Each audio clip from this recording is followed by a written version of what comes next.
Pemirsa, pihak keluarga membawa kasus ini ke jalur hukum. Saat ini kami akan langsung terhubung bersama dengan kontributor Metro TV Aswandi di Pontianak. Selamat siang Aswandi. Selamat siang Jokia. Ya, seperti apa kondisi korban saat ini?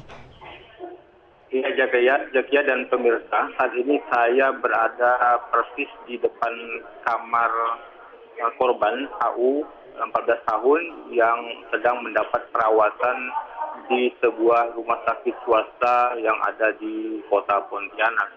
Nah, kondisi korban sendiri masih terbaring di rumah sakit ini dan saat ini banyak sekali keluarga dan kerabat dari ibu korban ataupun orang tua korban yang datang ke rumah sakit ini untuk menjenguk kondisi korban.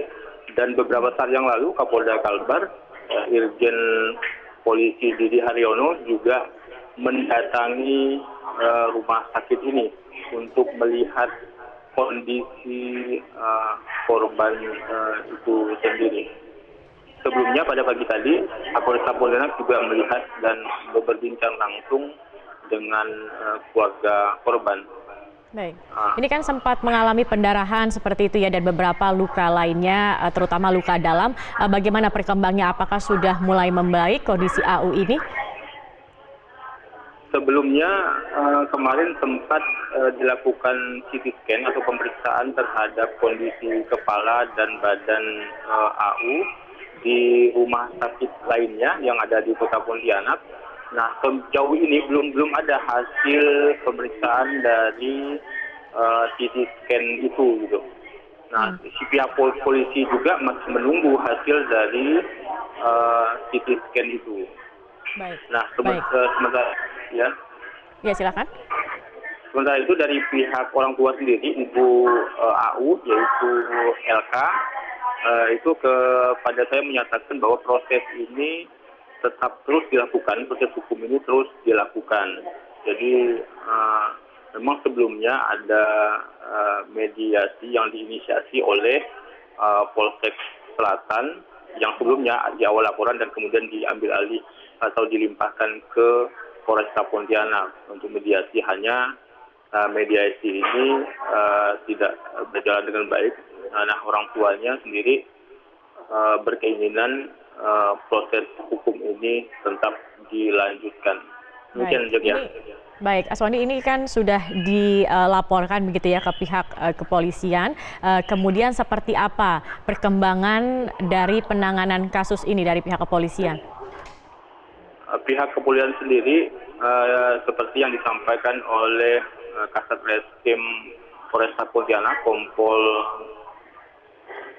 Husni Ramli, bahwa pihaknya telah memeriksa ibunya dan korban.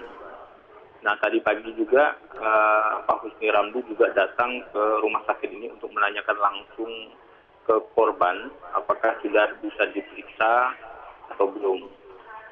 Nah, selanjutnya rencananya, hanya belum tahu kapan pastinya, pihak kepolisian Polresta Pontianak juga akan memeriksa diduga pelaku yang dugaan sementara itu mengarah ke 3 orang pelaku utama dan 9 orang pelaku lainnya yang ada di lokasi diduga penganiayaan itu. Demikian, Jack, ya. Baik, ini juga terkait dengan mediasi yang sempat dilakukan. Ini informasinya benarkah bahwa terduga pelaku ini sendiri juga tidak mau meminta maaf gitu kepada korban dan keluarganya? Apakah ini benar, Aswandi? Sejauh informasi yang saya kumpulkan dari Komisi Informasi Penanggulangan Perlindungan Anak dan Pengawasan Anak, bahwa memang sebelumnya ada upaya mediasi antara pihak korban dan dengan pelaku. Hanya memang tidak ada titik temu pada saat itu. Nah, makanya pihak orang tua, terutama ibunya, itu tetap mengarahkan ini harus diselesaikan ke proses hukum agar ada efek jerah. Demikian. Baik, Aswani, kami akan terus nanti kembali ke Anda untuk memantau bagaimana perkembangan kasus ini di sana. Terima kasih sudah bergabung bersama kami.